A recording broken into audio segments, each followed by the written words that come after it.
Good afternoon, everybody. My name is Brahim Bouchiri. I'm a product manager on the Daydream team, and I'm responsible for Play Store VR. I've been pretty fortunate to work on ecosystem formation for the past 5 years. Before this, I was on Google Play for 4 years, where I led monetization, search, and discovery. And I don't know how many of you remember Android Market, and then within Android Market, the 10B sale, which is when we turned all the apps to be 10 cents, and then we had like a sale and all this good stuff. And I don't know if you remember that the store fell over within like 2 hours of the sale because we couldn't handle the traffic. And that was a really bad day for me and my team. Now, we've come a long way from there, right? So Google Play is a much more stable platform. We've got payments all over the world. We've got users spending billions of dollars buying your content. We've come a long way, and what attracted me to come into VR and Daydream is the opportunity to work with you again to figure out some similar questions, but in an entirely different context.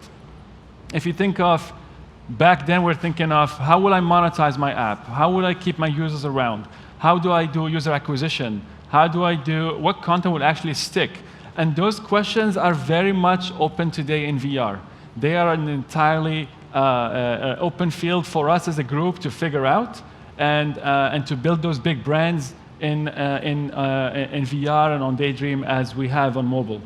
So the hope is that if in 5 years we're collectively working on another frontier technology, that we can look back and then say again that we've created value, that we went past the hype and actually delivered real value for users and built a multi-billion-dollar business on Daydream. That's the goal. That's why we have this session today. And I can't wait to kind of get started and kind of start working with you on this. So, recap of Daydream, right? So you've heard this from Clay at the first keynote this morning. Daydream is just incredibly exciting for us to start to tell you the story of Daydream. We've been working on it for quite some time. And the team has been incredibly thoughtful about thinking about the various aspects that create a high-quality VR experience. So we've got the smartphone, which is at the core of the experience, obviously. We've got a headset that's comfortable. We've got a controller that can allow you to create really immersive and awesome experiences. And then you've got the apps, which is what we're here to talk about. That's where we fit in this talk. Now, it's just before we get started, it's important to step back and talk about Google Play. I mentioned it's a stable platform. And Daydream is essentially built on top of Google Play, right? It's our distribution platform. We, in a way, get it for free, which is an amazing asset to have. We've got 190 countries where you can distribute free apps, 130 countries we can sell your apps, and we've got the 1 billion 30-day active users that Google Play has. Now, before anybody yells it out, those are not VR users today. I'm not trying to make that claim. What I am going to say is that at Daydream, we're trying to operate at Android scale. That our intention is to operate at Android scale, meaning hundreds of millions of users using Daydream devices. And the way we get there is through the typical smartphone evolution, where today's premium devices, the ones that can run VR experiences, are next year's mid-range, and the following year's potentially even low-end devices. So if you take that evolution, you can see that in a couple of years, we will have hundreds of millions of users on Daydream-ready devices that are ready to consume the mobile VR experiences that you all are going to build. But the main point is the intention is to operate at Android scale, to have an ecosystem of devices, of content creators, and of partners creating headsets and controllers. All right, so with that in mind, I remember back then, I used to meet a lot of developers for mobile, and we used to have a lot of conversations around what I've taught, like monetization, discovery, etc. And in this talk, we try to get ahead of some of those questions that you have. We try to pull user studies that we've had with some fairly large numbers of users of mobile VR and distill those into insights that can be useful to you at this stage of your app development. We've also looked at data that we have. And we've talked to many of you, and we've also talked, honestly, amongst ourselves and debated for a long, long time to say, OK, based on our expertise, we've got people coming from console world, people coming from mobile, people coming from all sorts of different backgrounds, thinking about how is VR potentially going to evolve from here. Nobody knows the answers to a lot of these things. But we hope that these insights can at least help get the conversation going and help us thinking about the right set of things. All right, so with that, I'm going to jump in and talk about the first insight. OK, so with mobile, you're generally dealing with a fairly distracted user. They are at a bus station. They are waiting for a friend and killing some time. They're interacting with your app multiple times a day, but fairly in short interactions, a couple of minutes, right? And because of that, we have mobile has evolved into like free-to-play mechanics and all sorts of things that kind of have derived from that user behavior. That's great. When you think of mobile VR, it's an entirely different setting. Our studies show that users are spending 30 minutes plus in each session. That they're also having a single session a day, not multiple sessions a day. That they're doing this at home. No one is wearing these headsets in the street, just FYI, right? Nobody is, probably nobody will. It's at home, long sessions. Actually, we've had photos of users that kind of like lean back and like they're watching TV. That's the state of mind of the user. They're waiting to be, in a way, kind of immersed, to be like drawn into like really rich content that has a lot of narrative, and that's and then in that state of mind. And so as you build your apps, the way we try to synthesize this is to say, think a sit-down meal, not a snack. And sit-down meals come with certain expectations of duration, of deliciousness of the food, and also of cost. So when you design your app, while we think of mobile as a snack, mobile VR is more of a sit-down meal, just as a thing. All right, so the second insight. This is an old chart. I use this chart for a couple of years now to demonstrate the importance of quality to monetization. And it's totally intuitive, right? If you build higher quality content, you will have more monetization. You will make more. People will pay more for that. Nothing surprising here. The scale is a bit surprising. And in VR, we all know that quality is going to be even more important, right? It's an order of magnitude probably more important, because you can literally make people feel bad, like physically sick. So Alex is going to dive into this much more later. So what I want to talk about, however, is first impressions. So as an industry, we're in those early days, right? And we have a ton of first-time users coming through. And each time a first-time user experiences one of your apps, there are two ways that can happen, two things that can happen. They can either become an advocate for the industry and spread the industry and the fact that it's awesome and tell their friends and family that, hey, VR is here, it's real, it's awesome. Or they can either confirm their skepticism or become a skeptic by saying it's not ready and potentially walking away from VR for years. For us as an industry, not just for that one app. And so the insight here is as you design your apps, think of that. Think of the fact that many of our users, as we move into the mainstream, are first-time users. Meaning that like the experience is to handhold them through what VR is, to not like immediately drop them in the deep end of a VR experience, to make sure you introduce them to these things, to the mechanics, to the experience. Be thoughtful about it, and know that we're collectively responsible for the success of the industry, right? If these things don't catch, if the word of mouth doesn't allow people to get excited, that people don't speak well of VR, we won't have a successful industry. So that's the second thing I wanted to share. The third thing is about novelty. And VR is incredibly novel right now, right? I mean, one of the most fun things you can do in VR is show VR to people who've never seen it before, right? I mean, literally, demo in VR is one of the most fun you can do in VR. And it's really easy and somewhat tempting to just say, like, oh, I'm going to drop someone somewhere amazing and be like, that's awesome. That's a great experience. That is a great experience for 30 seconds. And then as soon as you achieve presence and you achieve like, oh my God, I'm in space, you're like, okay, what can I do? You look around again, you're like, oh, can I touch anything? No. And the users don't engage further. Users will not pay for novelty. Users will not pay for novelty. Users pay for engaging experiences. And so when we designed the Daydream controller, we had this specifically in mind. We wanted to give you a tool that you can use to create engaging content. So if you're going to drop me in space, make sure I can point at any planet and learn about it. Or maybe I can grab a planet and toss it out of the galaxy. Like, help me do something there and go beyond the novelty of VR, because that's the easy path, is to use the novelty. The fourth insight, I went too far. Okay, so the fourth insight is about, I learned this actually when I was in mobile. And on the Play Store, we used to get a lot of people that run these queries, like a search query that says game, app, that's it. And we used to struggle with there's very little intent there. There's very little we can do to help the user in the search results because it's so high level. And we learned that that's basically new users who don't understand what their device is capable of, or new users who don't know how to search for things. What are the words they need to put to actually search for the right content? And the insight is, I believe that the entire industry in VR is in that stage. That there's no evolved, clear taxonomy of how we describe these experiences in these apps. We don't have clear expectations of what actually can be achieved in VR.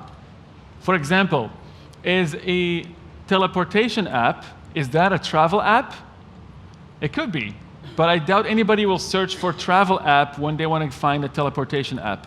So because of that, what you need to think of is that users are in a window shopping mode, not in a grocery shopping mode. And what that means is we've gotten used in mobile now, where users come with a specific thing they're looking for. They go and they type specifically what they're looking for. Most users are at that stage now because they're familiar with what a smartphone can do. But in VR, a lot of users are going to come and they're going to wait to be dazzled by the app. What is this about? What can it do? So as you design, whether in the store, in the Play Store, or out on the web, or your YouTube trailers, the 360 trailers for your app, whatever you do, make sure you realize that the user's state of mind when they are looking for apps at this point in VR is very undefined, is very high level. They're kind of more on the receiving end, browsing, window shopping. They don't know something, they're not looking for something specific. So that's another one. The fifth insight is that VR is meant to be experienced. And I'm going to unpack it for you a bit. A lot of technologies, it's really easy to describe them in words. So for example, if you were to describe 3D printing to someone, you could just say, well, this thing was made probably in China, and then it got shipped to your house. Instead of that, you can have a CAD model, and you can hit print, and it just shows up at your home, right on your printer, right? And the people kind of get what it's about. Now, when you try to describe VR to someone, you tell them, well, you feel like you're there. And they kind of look at you, and they're like, well, but I'm not there. But then you say, well, no, but then, we have two different images, and your eyes, we introduce parallax, and so you can see depth, and then you have head tracking, and motion of photon just for fun, and you talk about all these things, and the user, they don't really get it most of the time. And so what you need is someone to experience your app. They need to actually be in it to understand what it's about. And this doesn't go away. This actually stays for every single experience that I'm going to try to engage with or buy or install. I'm going to want to experience it before I do that. So the insight here is make sure you give users ways to try and experience your app before they have to increase their commitment. So if it's basically a large install, if I have to download 500 megs before I even know what you think is about, I'm not going to do it. If potentially I need to pay upfront without even seeing a 360 YouTube trailer about your app, I may not do it. So think about ways that you can introduce the user to what your experience is about before asking them to take that next step. Our final insight here is about purchasing and purchasing behavior. If you look back at everything we just talked about now, the fact that you have a single session a day, the fact that you have a user who is immersed, meaning that purchasing is going to probably break that immersion, it's going to get in the way. If you think about a lot of these things that make VR so awesome, you're not going to want to have things like free-to-play mechanics, energy mechanics, time-based mechanics. It's just not going to work, in all likelihood. things may change. But it's going to be hard. And so what we're recommending is an experience where a user is able to unlock the entire thing with a single purchase. And that purchase can be an in-app purchase, where basically I try a couple levels, I get what your app is about, I experience it, and then I make a purchase to unlock the remainder of the app. That balances out both the, I need to try it before I buy, but it also does not disrupt the experience on a regular basis. It doesn't try that recurring monetization loop that's become so familiar in mobile. Okay, so to summarize, we would like you to build high-quality content that has narrative, that's equivalent to a beautiful, awesome book that draws you in and that you can't put down. We want you to engage with users beyond novelty, because novelty, no one pays for novelty. If you find someone, let me know. Let users try your experience before they need to take that next step of commitment. And finally, think of ways to allow a user to make a single purchase to unlock an entire experience. Keeping in mind that free-to-play may be challenging in VR. Okay, so with that, I want to move on to the next part of this talk, which is Play Store in VR. You've seen some of these bits and pieces through the keynotes and the videos and all that sort of stuff, so I'm going to go through them fairly quickly. This is what we call Daydream Home. When a user boots into VR, they're automatically dropped into this environment. The one thing I want to highlight here is the icon. People are familiar with the Play Store. This is the same place I get my 2D apps. It's the same place that I make my purchases, and it's the same place I'm going to do it here in VR.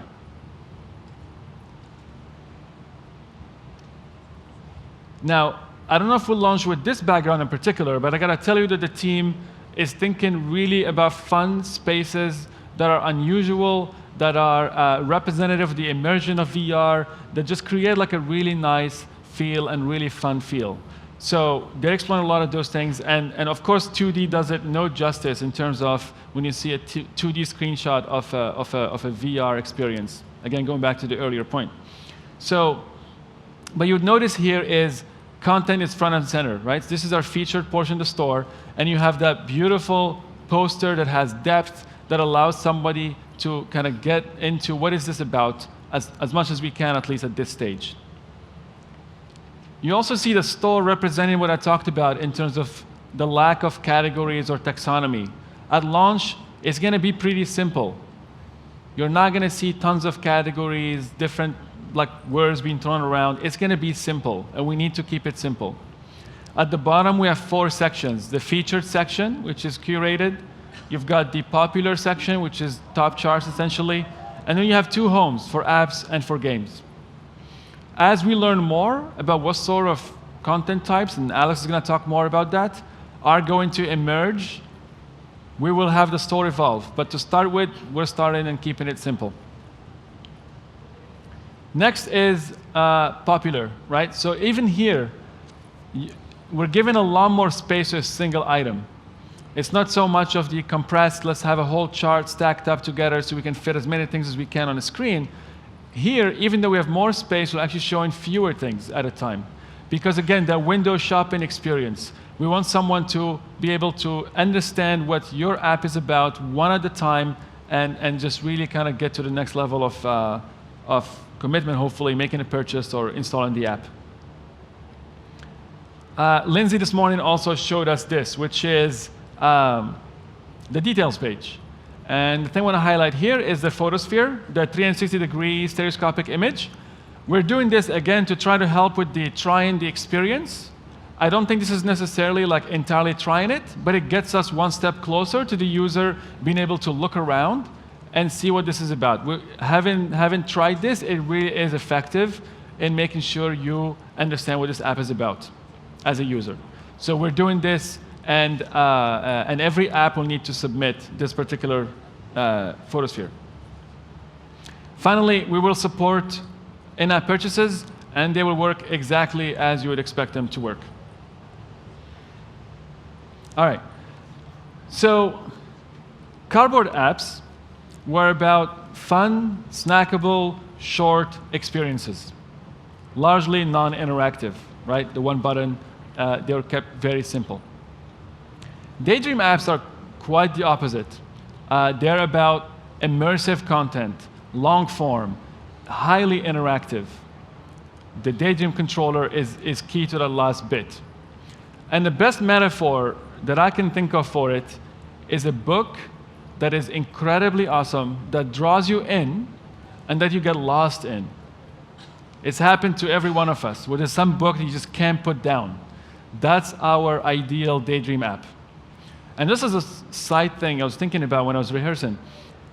The fact that a book made out of paper can do that to your brain and can actually get you to imagine things and picture them in your mind as clear as if you're looking at them. The fact that a book on paper can do that is absolutely like ridiculous. It's absolutely amazing, right?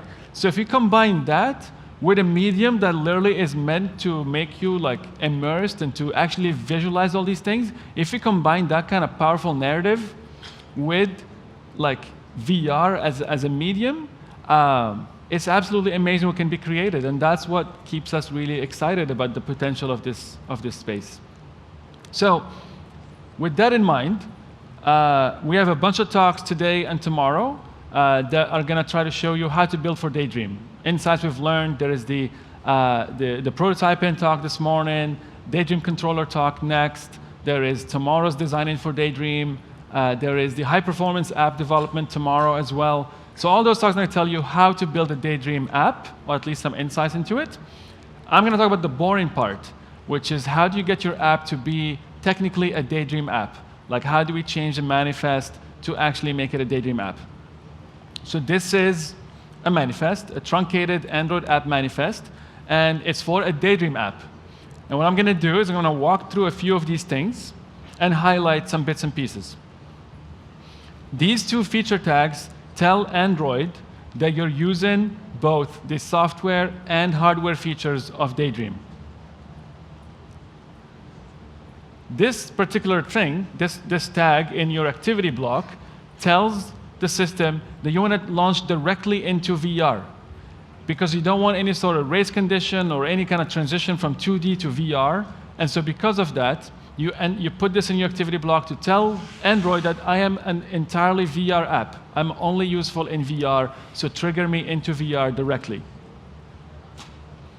This is how you specify the two icon assets I've showed you. Alex is going to show you a nice visualization of them, but basically in the manifest you set these two icons and you upload the 360-degree image. Now I'm going to introduce this concept of a self-contained VR environment. And we couldn't come up with a shorter name. If you have ideas, let me know. But basically, it's something where you can navigate the entire experience without running into 2D flows. If there are 2D flows, you want them to be graciously handled, meaning that the user is told that they need to take their phone off for some reason, and it needs to be an exceptional thing. It can't be a regular part of use of the app. So this is, and so the key here, this is the manifest entry to tell us what that intent is. This is the Daydream intent, and it's a new intent filter category. So with that, you have a Daydream app. You have an app that's built from the ground up to be for Daydream. It's immersive, it's long form, it's interactive, it takes advantage of the hardware and software features of the platform. It is awesome. It's that beautiful book that we talked about. But there is more, right? We are, after all, this is Android. And Android yesterday announced that they've had 65 billion downloads in 12 months, which is ridiculous if you think of it in the context of the 10-cent promo, where we had all-time 10 billion at the time, and we're super happy. This is 65 billion in 12 months. And we know that many of you have users on Android. You have millions, tens of millions, hundreds of millions of users already using your apps on Android. So it's important for us to allow you to introduce Daydream experiences to your existing apps. And so we have a concept of a hybrid app. And it's going to show up. A hybrid app is an app that has both 2D flows and a Daydream experience. Now, the Daydream experience comes to life on a Daydream-ready device. The 2D flows are available on every device. The Play Movies team, for example, when they considered building a Daydream experience, they've decided to add it to their existing Play Movies app.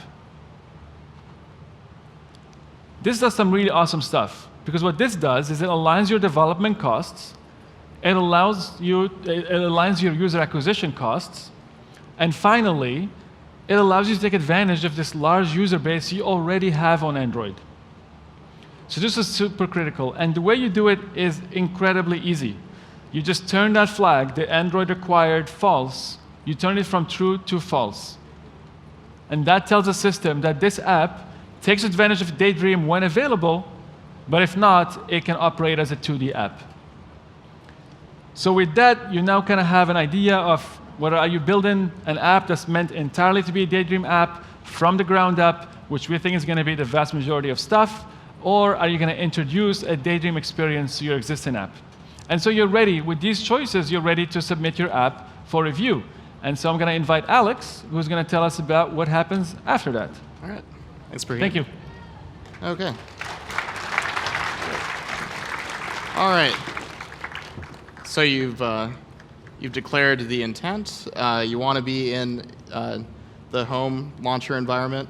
So as Brahim was saying, you declared the intent. And when you do this, this will trigger a review to make sure that it's actually a VR app. This is similar to Android Wear, where they check to make sure things are actually watch apps, or Android TV, where they're looking for actual TV apps. So because we care about you understanding exactly what that review involves, I'll tell you specifically, there's 13 criteria that we're looking for. And if we add additional things, we'll be communicating that out as well. We care a lot about transparency. We want everyone to know what's going on with the review process. And it's all pretty straightforward stuff. So let's start off with the basics. And with the basics, we just have 1 through 4.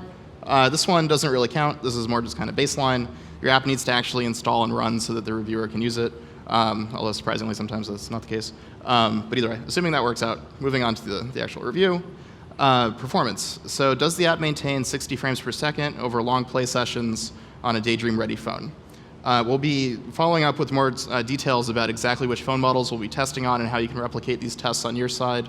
So there shouldn't be any question about if the test was run correctly.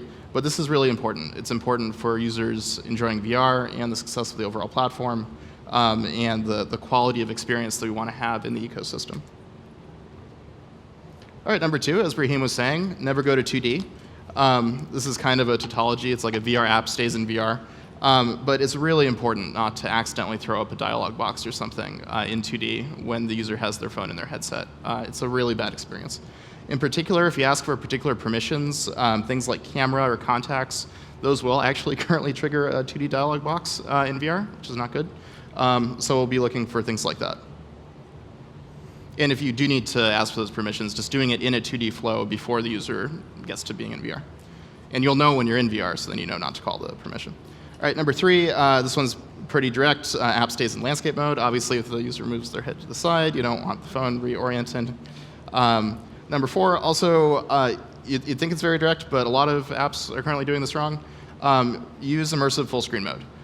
You don't want to have the status bar and system bar on screen when the user's in VR. Some people will accidentally go into lights out mode where it dims them. You can still kind of see them in your peripheral vision. And depending on the lenses, you might really see it. So you want to use, obviously, the entire screen to show your VR content.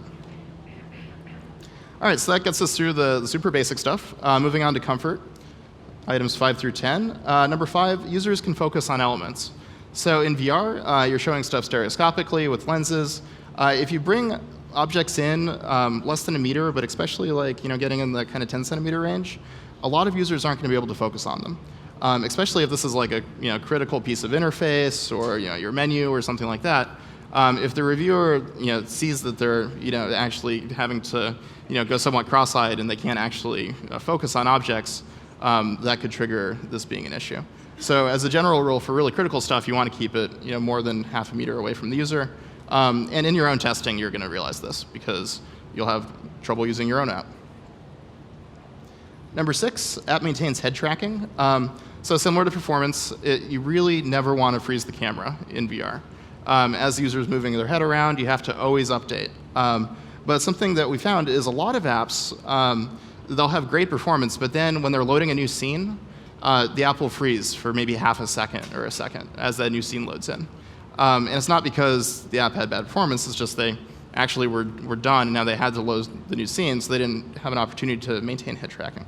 So those things can still make people really not feel good. Like even just a second here and there can be a problem.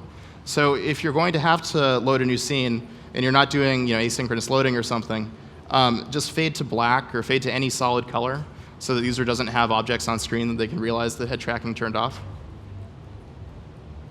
If you actually want to play with this, in the Cardboard Design Lab, we have a demo where tracking turns off randomly. It doesn't feel great if you want to experience it. Also on the topic of not feeling great, stable horizon line. If the app has a visible horizon, it needs to remain stable. Quick example of this. I apologize. Let's keep it on screen for a little bit longer. Oh, and then you don't want to drop frames like that either. That's also not good. Yeah, so this is a big thing for user comfort as well. Then number 8, users initiate movement. So if users are moving around a scene, you want them to actually like point and click to teleport, or use the trackpad on the controller to walk forward. Even if it's like a roller coaster, or like the entire point is they're getting in this car and then the car is going to take them around, they should like click to start the roller coaster. So at no point should you just be kind of randomly grabbing the user and flinging them around to various parts of your application without them indicating that's actually what they wanted. They shouldn't be surprised by that. Because as part of the surprise, that actually affects your level of comfort. It's sort of similar to like driving a car, you don't get car sick, but when you're a passenger in a car, you do. Because when you're driving, you can anticipate how the car is going to feel. Another example of teleportation or any of these other different types of locomotion, we have that in the last year's Cardboard Design Lab as well, where the user is clicking to move about.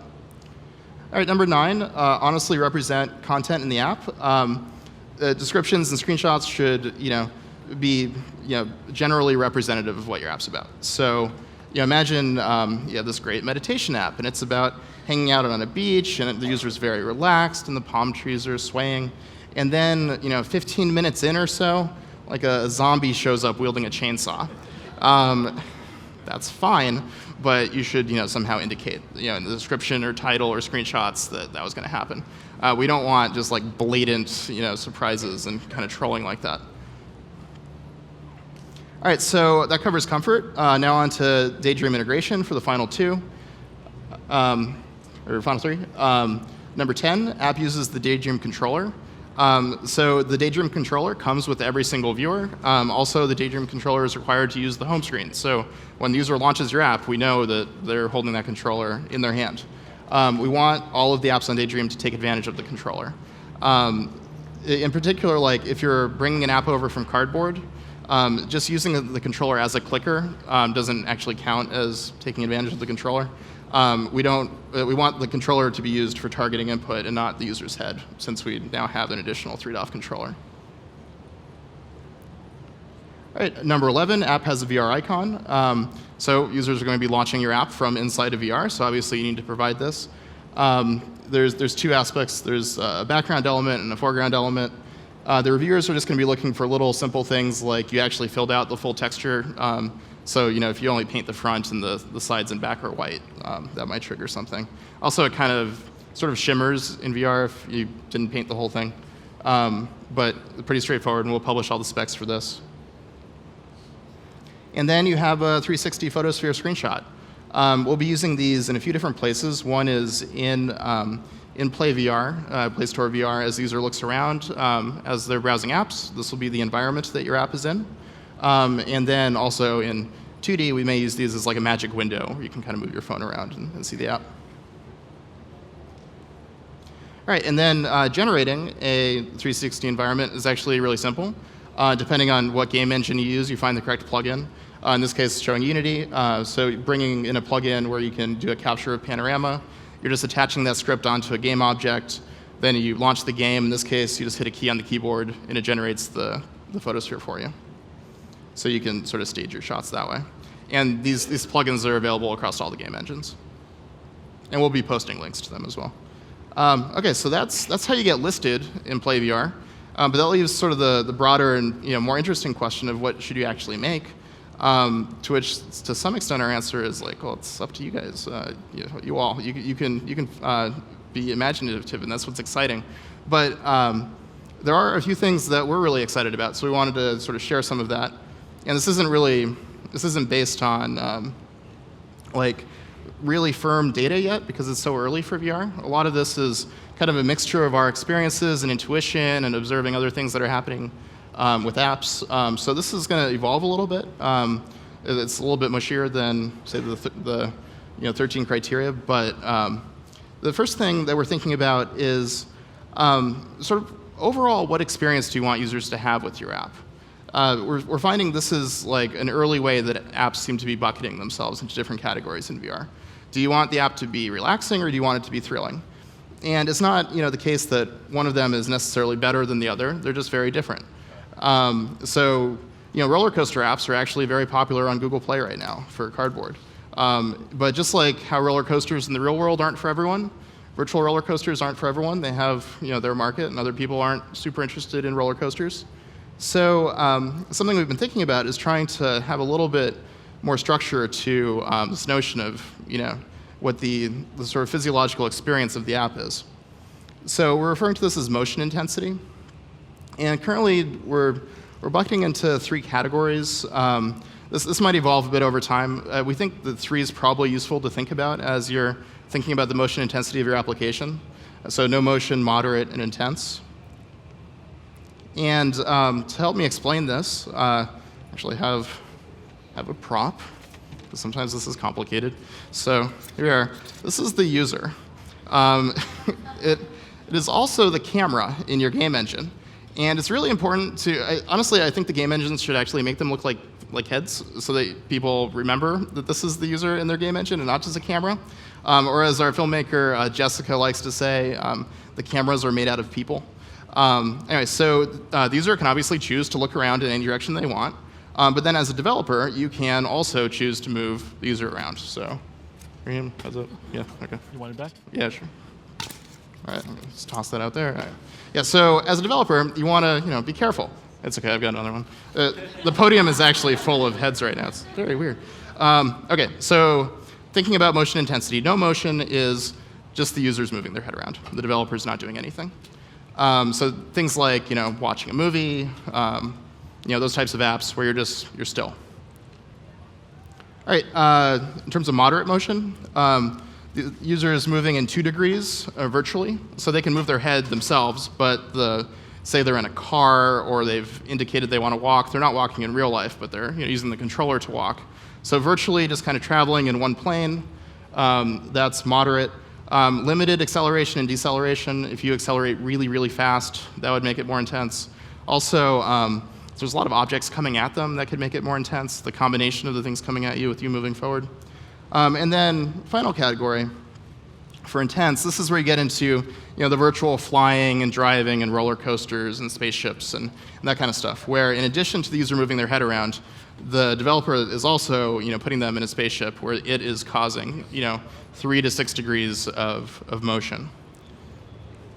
So we're still sort of figuring out the details on this. I actually need the head anymore. Okay. One way to think about it is this difference between like sitting, walking, and flying. It's a little bit more complicated than that. Things like if there's no floor present, even if the user's not moving, that could be slightly disorienting. So like not having a floor could cause it to go between no motion to moderate. Or even if they're still and there's like very large objects coming at them, that can give the perception that you're moving forward because you sort of lose your grounding. So that could also cause it to go from no to moderate. So we'll be publishing more details about this as we think more about how apps would fall into these buckets. But we think it's important to have this sort of physiological way for users to think about categories, because some people are really interested in some categories and other people interested in others. So that's one way of thinking about how to group apps. But what about the genres? Like, what are the different types of VR apps? More in terms of content. And it's sort of interesting. It's like the genres are still largely being discovered in VR. We seem to see a few things. In particular, games and entertainment seems to be really big.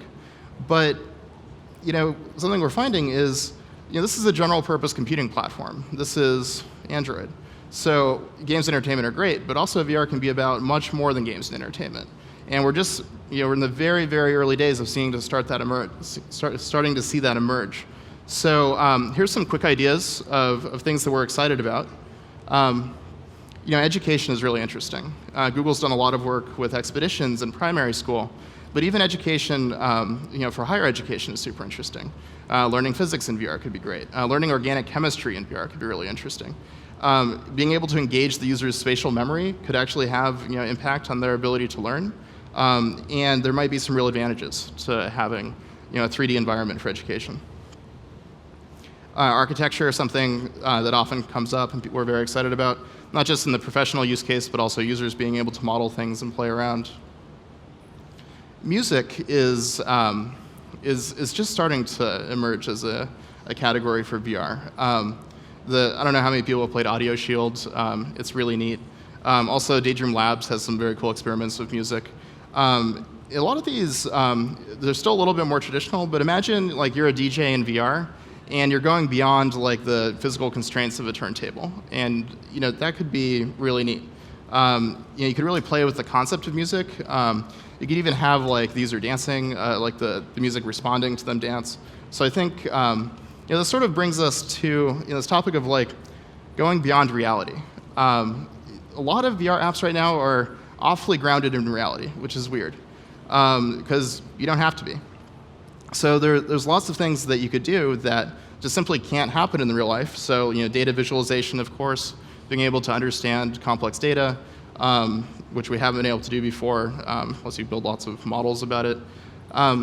Meditation could be really interesting. Music visualizations and kind of a almost synesthetic experience. Playing with these types of things could be very neat. Also, esports might be really interesting. People, a crowd forming to watch other people to compete at something that goes beyond reality could be a really compelling use of VR. So that's just some of the initial ideas off the top of our head of what we think we might see emerge. But what's exciting is it seems like every day we're seeing almost entirely new app categories come out. And there's lots of room for exploration and innovation. And really, you have an infinite canvas to explore. So with that, thank you.